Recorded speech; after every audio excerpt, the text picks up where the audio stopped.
Protect your DNA. BioPQQ can promote formation of new mitochondria. Infowarsstore.com.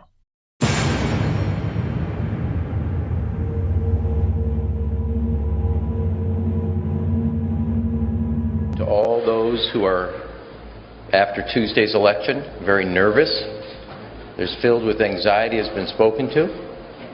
You are safe in Chicago. You are secure in Chicago, and you are supported in Chicago.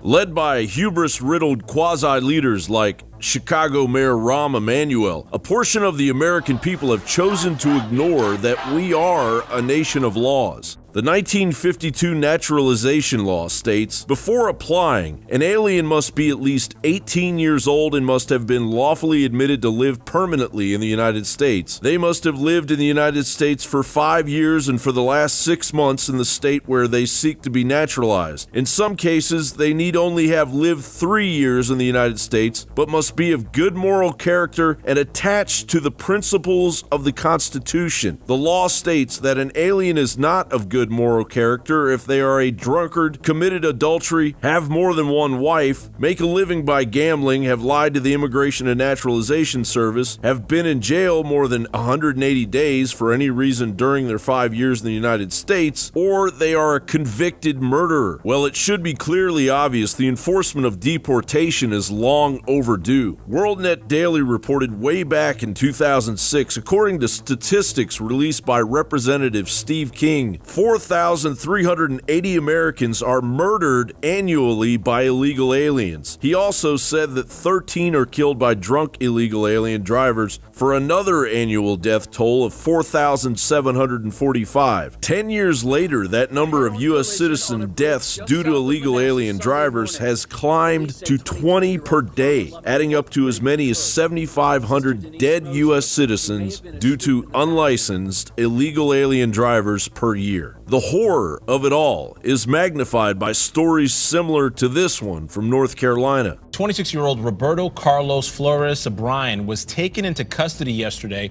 at a construction site in Sanford, North Carolina. Deputies say he hit a woman's car early Halloween morning, forcing her off the road. They say he spent the next 2 hours sexually assaulting her on the side of Kings Highway.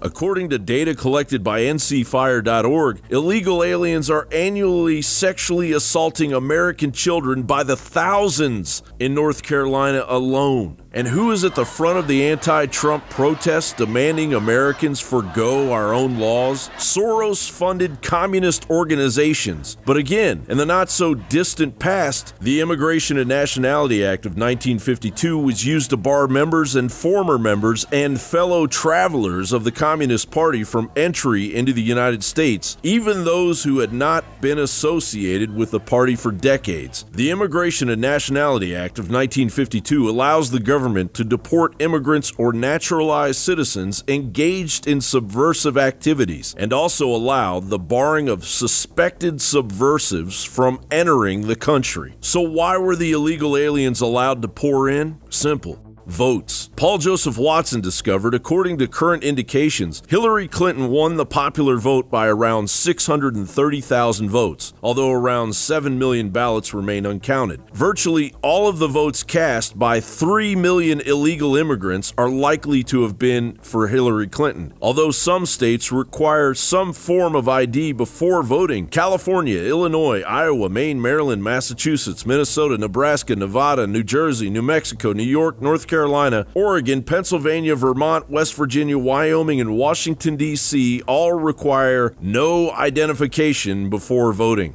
Those numbers beg the question, if Hillary supposedly won the popular vote by 630,000 votes, does that mean that Hillary actually lost the popular U.S. citizen vote by 2,370,000 after those illegal votes are discounted? Face it, social justice warriors, you lost. And furthermore, you're criminally aiding and abetting horrific crimes and subversion against long-established laws designed to protect your fellow citizens of the United States of America. John Bound for Infowars.com.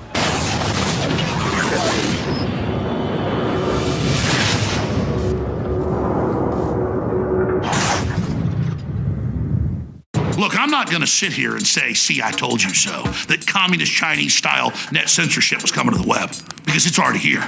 It's being announced. The way you keep the internet open and free is you get involved more than ever.